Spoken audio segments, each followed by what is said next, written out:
മുതിർന്ന കോൺഗ്രസ് നേതാവും രാജ്യസഭാ എംപിയുമായ സോണിയാഗാന്ധിയെ ആശുപത്രിയിൽ പ്രവേശിപ്പിച്ചതായി റിപ്പോർട്ട്. ശാരീരിക ബുദ്ധിമുട്ട് അനുഭവപ്പെട്ടതിനെ തുടർന്ന് ഡൽഹിയിലെ സർ ഗംഗാറാം ആശുപത്രിയിലാണ് സോണിയാഗാന്ധിയെ പ്രവേശിപ്പിച്ചിരിക്കുന്നത്.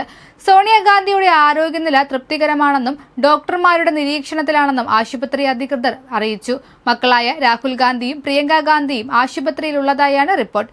കാലാവസ്ഥയിൽ പെട്ടെന്നുണ്ടായ മാറ്റമാണ് ശാരീരിക ബുദ്ധിമുട്ട് നേരിടാൻ കാരണമായത് എന്നാണ് റിപ്പോർട്ട്. ചൊവ്വാഴ്ച വൈകുന്നേരത്തോടെയാണ് സോണിയാഗാന്ധി വൈദ്യസഹായം തേടിയത്.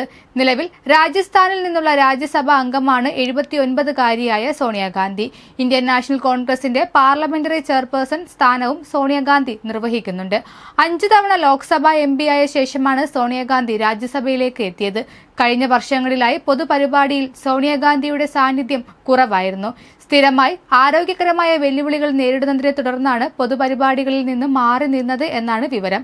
കഴിഞ്ഞ വർഷം മാത്രം 2 തവണ സോണിയാഗാന്ധിയെ ആശുപത്രിയിൽ പ്രവേശിപ്പിച്ചിരുന്നതായും റിപ്പോർട്ടുകളുണ്ട്.